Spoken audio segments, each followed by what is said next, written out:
Part A. In this part of the test, you hear two different extracts. In each extract, a health professional is talking to his patient. For questions 1 to 24, complete the notes with the information you hear. Now look at the notes for Extract 1. Extract 1, questions 1 to 12. You hear a doctor talking to a patient called Sadef Dagli.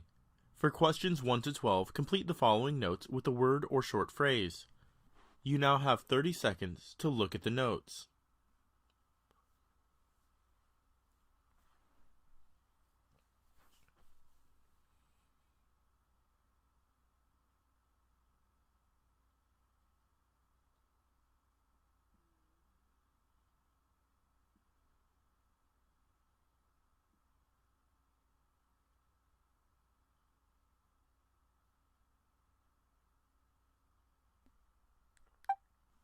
Hello, doctor. Good morning. Good morning. Tell me, what's your problem? Well, I have a 9-year history of occasional palpitations. Symptoms occur 3 to 4 times per year, and they last for an hour or more, and my heart beats more rapidly, but I've never measured my heart rate. The most recent was yesterday. It's associated with feeling of darkness descending as if a shade was being pulled down in front of my vision. However, I don't lose consciousness. Yesterday, while working on a computer, I had a spell. Palpitations persisted for a short time. Okay, what's your age? 48, doctor. Do you smoke or drink alcohol or use caffeine? No, doctor. Is there any family history of congenital heart disease? No, doctor.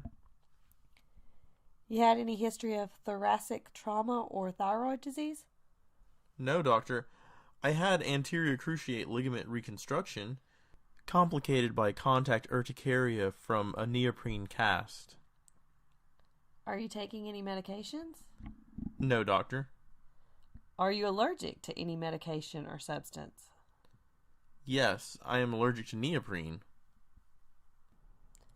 As per your physical exam results, your pupils are reactive. Scleri anictric, mucous membranes are moist. Neck veins not distended, no bruits. Lungs are clear. Cardiac exam is regular without murmurs, gallops, or rubs.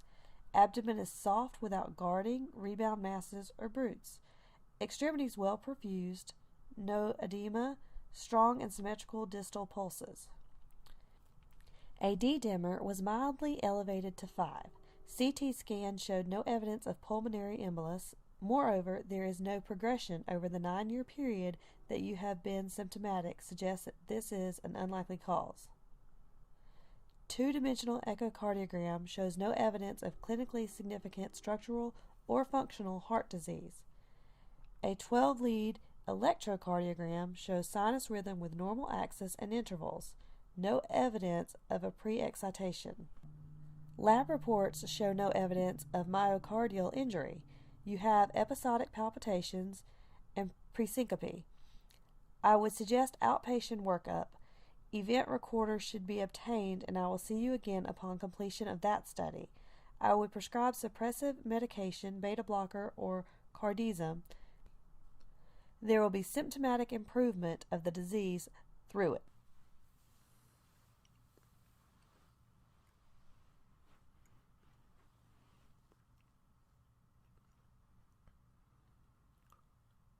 Exam 2, questions 13 to 24. You hear a physician talking to a patient called Dora Ikem Akunili.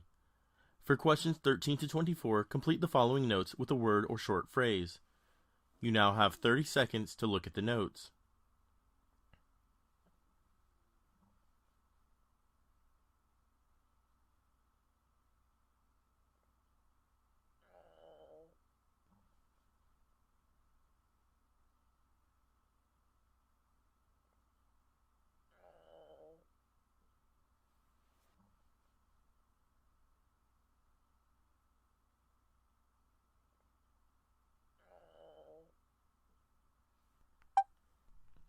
Hello, good morning, doctor.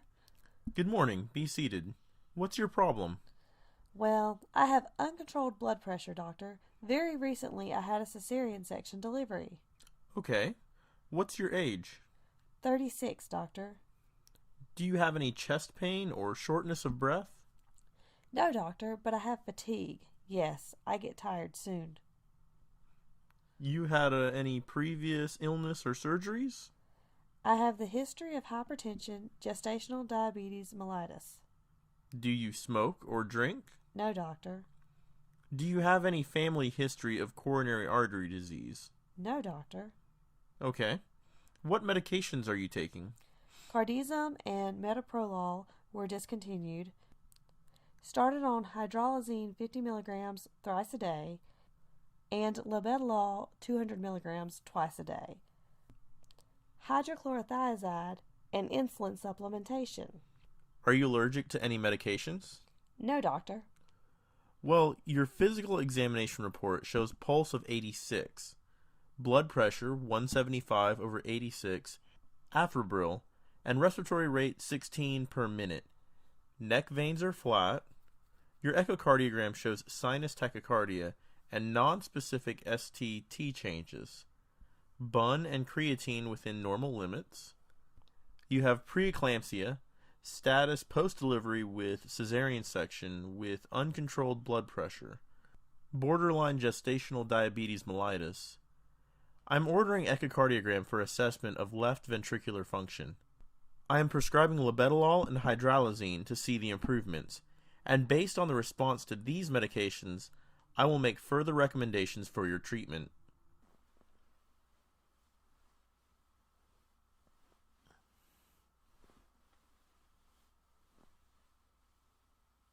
This is the end of Part A.